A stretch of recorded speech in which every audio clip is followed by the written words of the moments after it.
house is not a home by Zan Gaudioso. The crux of this chapter is expressed in a lovely poem called House and Love by Robert William Service. It talks about how home and love are inseparable. Just home and love, the words are small, 4 little letters unto each, and yet you will not find in all the wide and gracious range of speech. 2 more so tenderly complete, when angels talk in heaven above, I'm sure they have no words more sweet than home and love.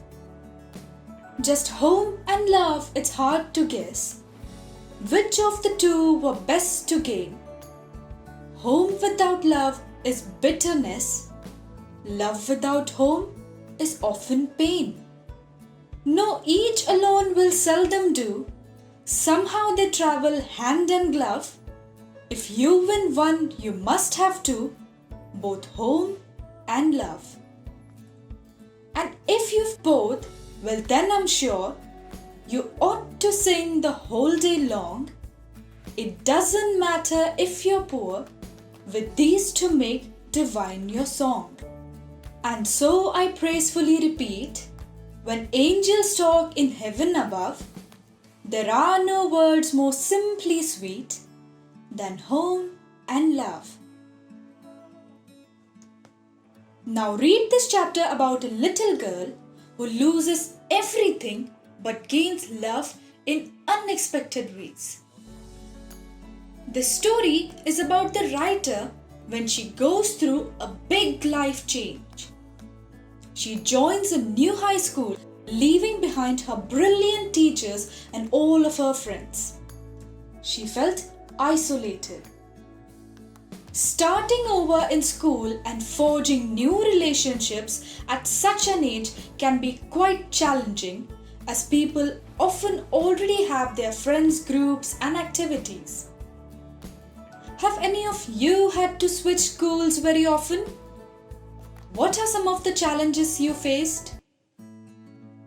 Our protagonist would often visit her old teachers who would nudge her towards participating in activities and meeting new people. They were sure she would soon start loving her new school and made her promise that she would continue visiting them when that happens. On a Sunday afternoon around this time, the writer was working and lounging at home along with her red tabby cat, which she had rescued when it was a kitten. They had a fire going in their fireplace, which her mom was occasionally stoking.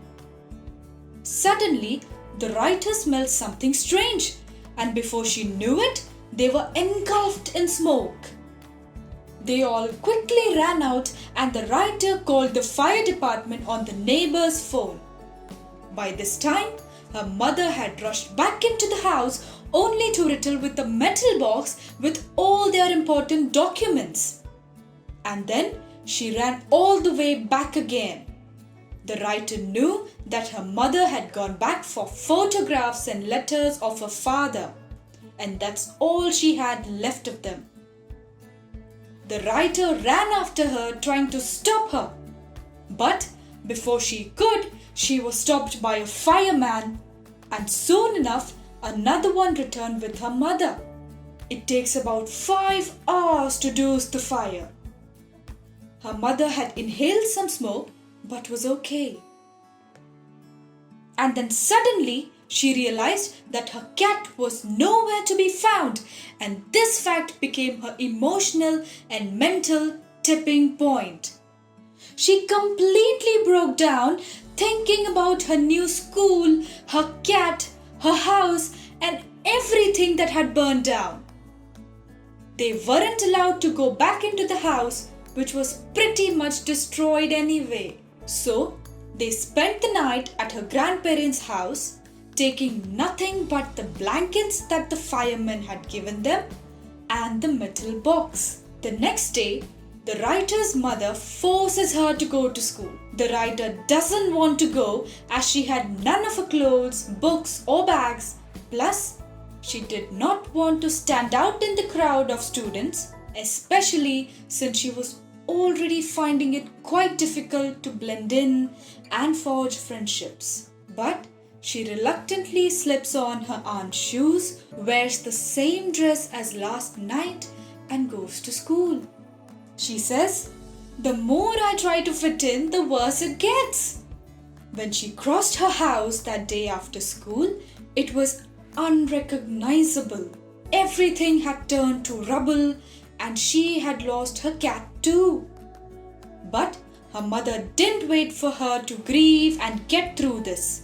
They soon moved into an apartment, borrowed money from her grandfather, bought clothes, and tried living life like nothing had happened. Of course, the news about the fire spread in the school, and the writer felt like everyone would look at her differently.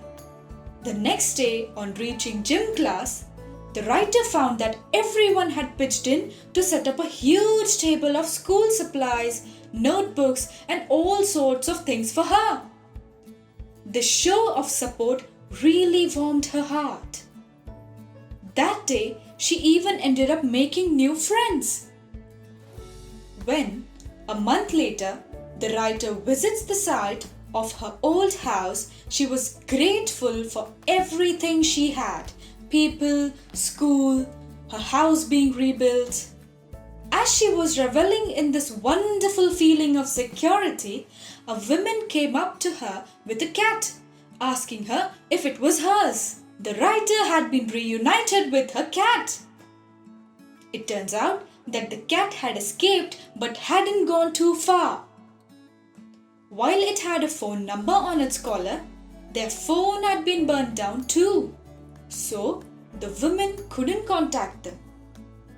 At that moment, surrounded by her friends and her cat and her newfound life, the writer feels gratitude.